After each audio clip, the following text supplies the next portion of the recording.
So the typical question I get about the kind of threat landscape here. I'm going to click really fast, right? We talked about what is the 2026 AI threat landscape going to look like? What are threat actors going to be doing with AI, and what is that going to mean for my organization? So we talk about there's a couple of talks online that are actually recorded at this point where you can go see me talk a little bit more about this, but we talk about how there's a number of conditions, and this was actually echoed in DBIR, around what creates the conditions, the kind of perfect storm for there to be an increased amount of risk to businesses. And so the first topic is the weaponization of AI, right? So we're using AI for threat activities. So in that kind of corner, what we're seeing is, and this is all echoed in the DBIR and a number of other industry reports. We saw the CrowdStrike's report came out recently.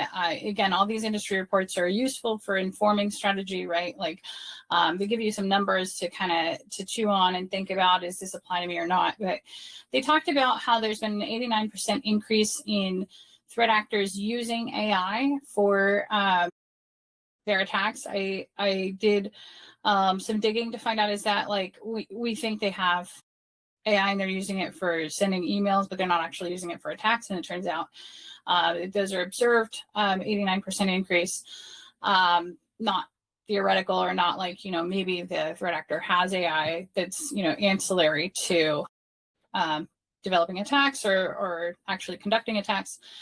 Activities. One example I give too about the dual use nature of this is when we look at the Anthropic espionage case, what they were fundamentally doing was a lot of reconnaissance. And so I use the example of myself and my co-founder, Mike, who we went to RSA conference and we wanted to figure out who we should be talking to, which of the vendors there were going to be most related to our interests and that sort of thing. And so we took the entire vendor list from RSA conference and we created some prompts around, some of the things we were interested in looking for. And we let Claude kind of become our channel chief there and figure out who we needed to go talk to.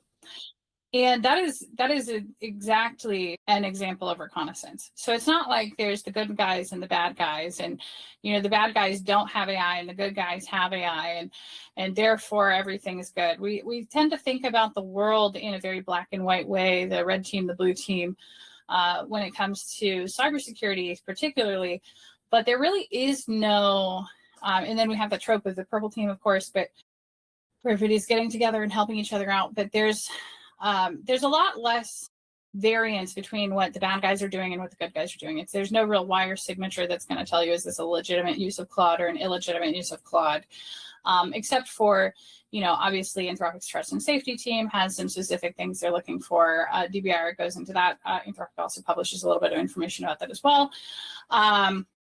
If you're curious, they're also using it for conducting some of the lower level tasks, gaining operational efficiencies, upskilling lower skilled actors. This is a big theme that was that we talked about at MITRE, that we've seen a number of other organizations talk about, that's in DBIR as well. Understanding the volume of research that goes into a report as seminal as DBIR is annually means that there's always a lag. So it's not like this is a criticism of DBIR to get us such good research at the price point of your email address. Takes some time and coordination. So again, seeing that kind of come to be a more data-driven point increasingly over time shows that the weaponization of AI is still pertinent. The increased attack surface, organizations are pumping AI into everywhere that they can, and so there's a lot more to defend these days, especially as we start thinking about Agentic and we start thinking about agent-to-agent communication. There's a lot of good conversations around that.